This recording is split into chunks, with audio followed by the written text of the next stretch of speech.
Seeja tax லா Tamil podcast உங்களை இந்த ஆழமான விவாதத்துக்கு வரவேற்கிறது. வீட்டிலிருந்தபடியே வரி சட்ட வழக்குகளை கேட்டு மகிழுங்கள். ஜிஎஸ்டி சட்ட அறிவை மேம்படுத்த சீஜா டாக்ஸ் லா தமிழ் பாட்காஸ்டை தவறாமல் கேளுங்கள். எங்களுடன் இணைந்திருக்க தொடர்பு கொள்ள வேண்டிய எண் 9964886869. வணக்கம். இன்னைக்கு நாம கர்நாடக உயர்நீதிமன்றத்தோட ஒரு ரொம்ப சுவாரஸ்யமான தீர்ப்பை பத்தி பேச போறோம். வணக்கம். இது வெளிநாட்டு நிறுவனங்களுக்கு சேவை வழங்குற நம்ம இந்திய ஐடி கம்பெனிகளுக்கு ஒரு பெரிய தலைவலியா இருக்கிற ஒரு விஷயம். ஆமா, இது ரொம்ப பொதுவான ஒரு பிரச்சனை. பல வருஷமா சரியா போயிட்டு இருந்த ஒரு விஷயம் திடீர்னு ஒரு நாள் தப்பாகுது. ஏன் அப்படி ஆச்சு? அதுக்கு நீதிமன்றம் என்ன சொல்லுச்சுன்னு கொஞ்சம் ஆழமா பார்க்கலாம். கண்டிப்பா. முதல்ல இந்த வழக்கின் பின்னணி என்னன்னு நான் சொல்றேன். ஒரு இந்திய மென்பொருள் நிறுவனம் அவங்க தன்னோட வெளிநாட்டு தாய் நிறுவனத்துக்கு சாஃப்ட்வேர் டெவலப்மெண்ட் அப்புறம் அது தொடர்பான சேவைகளை கொடுத்துட்டு வராங்க. சரி. பல வருஷங்களா அவங்க வாங்கின பொருட்கள் சேவைகளுக்கு கட்டின ஜிஎஸ்டிய இன்புட் டாக்ஸ் கிரெடிட் ரீஃபண்டா வாங்கிட்டு இருந்தாங்க. எந்த பிரச்சனையும் இல்ல. சரி.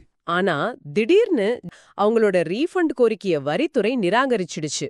ஓ, அப்படியா? ஆமா, கிட்டத்தட்ட 2.25 கோடி ரூபாய் ரீஃபண்ட் நிறுத்தி வைக்கப்பட்டது. இத்தனை வருஷமா இல்லாத ஒரு பிரச்சனை இப்போ திடீர்னு ஏன் வந்துச்சு? இதுதான் இந்த வழக்குன்னு ஆரம்ப புள்ளி. நீங்க சொன்ன மாதிரி இது பல நிறுவனங்கள் சந்திக்கிற ஒரு பிரச்சனை தான். இந்த வழக்கின் மையப்புள்ளியே என்னன்னா, சொல்லுங்க. அந்த நிறுவனம் வழங்குற சேவைகளின் ஏற்றுமதி, அதாவது எக்ஸ்போர்ட் ஆஃப் சர்வீசஸ் கணக்குல வருமா, இல்ல இடைத்தரகர் சேவை இன்டர்மீடியரி சர்வீசஸ் கணக்குல வருமாங்கிறது தான். ஓ, இந்த 2 வார்த்தைகளுக்குள்ளதான் இவ்ளோ பெரிய விஷயமே இருக்கா? ஆமா, இந்த 2 வார்த்தைகளுக்கு நடுவுல தான் அந்த 2.25 கோடி ரூபாயோட எதிர்காலமே அடங்கியிருந்தது சொல்லப்போனா. எனக்கு ஒரு சந்தேகம். பல வருஷமா ரீஃபண்ட் கொடுத்துட்டு இருந்த அதே வரித்துறை திடீர்னு ஒரு நாள் இத இடைத்தரகர் சேவைன்னு மாத்தி யோசிக்க என்ன காரணம் இருந்திருக்கும்? சட்டத்துல ஏதாவது புதுசா மாற்றம் வந்ததா? மிகச்சரியான கேள்வி. சட்டத்துல எந்த மாற்றமும் வரல. அப்போ இது முழுக்க முழுக்க அதிகாரியோட வியாக்கியானத்துல ஏற்பட்ட ஒரு மாற்றம்தான். ஜிஎஸ்டி சட்டப்படி சேவைகளின் ஏற்றுமதிங்கிறது ஒரு பூஜ்ய மதிப்பீட்டு விநியோகம், அதாவது ஜீரோ ரேட்டட் சப்ளைன்னு சொல்லுவாங்க. ஜீரோ ரேட்டட் சப்ளை அப்படின்னா அதுக்கு வரியே கிடையாது, அப்படிதானே? கரெக்ட், வரியே கிடையாது. அதனால அந்த சேவையை கொடுக்கறதுக்காக நீங்க செலுத்தின உள்ளீட்டு வரியை முழுசா ரீஃபண்டா வாங்கிக்கலாம். இது ஏற்றுமதியை ஊக்குவிக்க கொண்டு வரப்பட்ட ஒரு சலுகை இல்லையா? ஆமாம். சரி, அப்போ ஒருவேளை இதை இடைத்தரகர் சேவைன்னு சொன்னா என்ன ஆகும்? அங்கதான் பெரிய சிக்கலே வருது. சட்டப்படி இடைத்தரகர்னா யாருன்னா 2 பேருக்கு நடுவுல ஒரு சேவையை ஏற்பாடு செஞ்சு தர்றவர். அவரே அந்த சேவையை நேரடியாக வழங்கவில்லை. ஒரு மீடியேட்டர் மாதிரி. அதேதான். ஒருவேளை நீங்க வழங்குற சேவை இடைத்தரகர் சேவைன்னு வகைப்படுத்தப்பட்டா அது ஏற்றுமதியா கருதப்படாது. அதுக்கு ரீஃபண்ட் கிடைக்காது. அப்போ அந்த 2.25 கோடி ரூபாயும் கிடைக்காதா? கிடைக்காது. இந்த ஒரு சின்ன வகைப்பாடு மாற்றத்தால அந்த நிறுவனத்தோட பணப்புழக்கமே ரொம்ப மோசமா பாதிக்கப்படும். நீங்க சொல்றது சரிதான். ஆனா வரித்துறை பார்வையிலிருந்து யோசிப்போம்.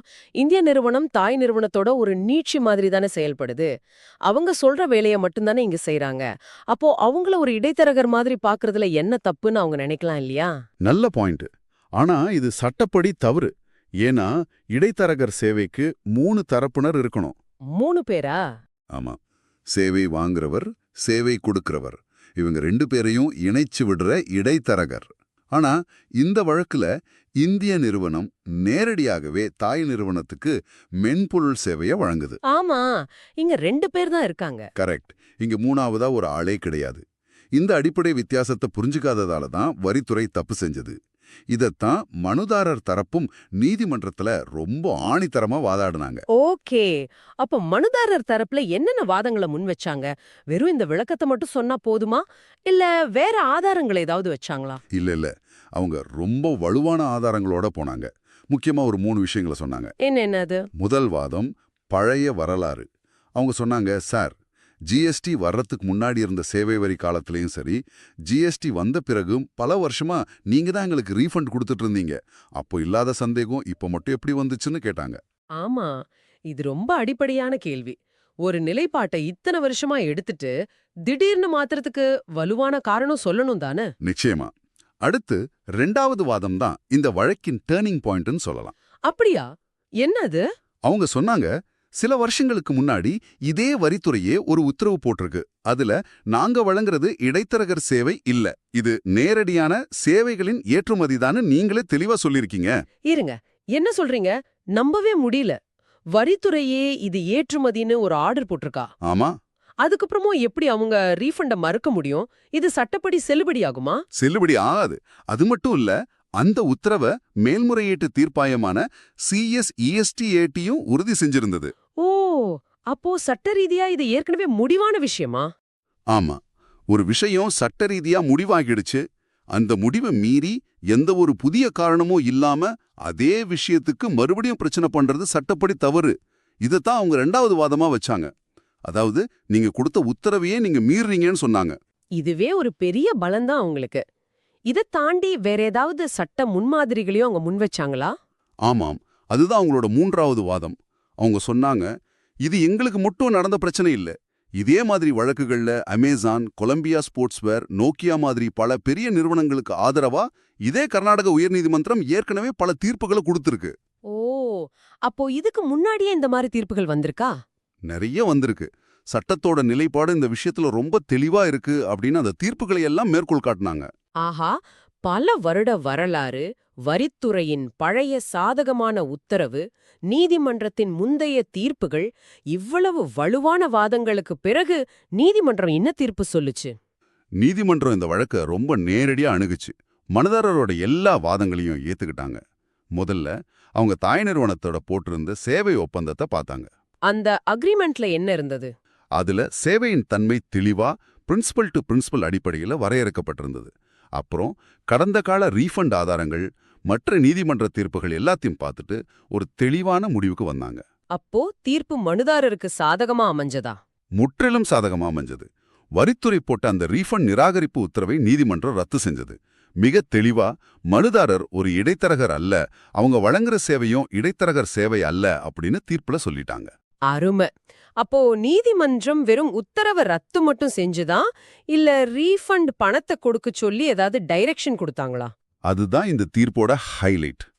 கோர்ட் சும்மா உத்தரவை ரத்து செய்யல, நீங்க கேட்ட அந்த முழு ரீஃபண்ட் தொகையான 2,24,00,000த்தையும் வட்டியோட சேர்த்து இந்த ஆர்டர் கைக்கு கிடைச்ச 6 வாரத்துக்குள்ள கொடுக்கணும்னு டிபார்ட்மெண்ட்டுக்கு ரொம்ப கண்டிப்பா சொல்லிட்டாங்க. ஓ, வட்டியோட சேர்த்து கொடுக்கணுமா?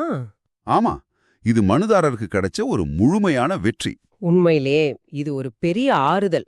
இந்த வழக்கிலிருந்து நம்ம நேர்கள், குறிப்பா தொழில் முனைவோர் கத்துக்க வேண்டிய பாடம் என்ன? இதுல 2 முக்கியமான பாடங்கள் இருக்கு.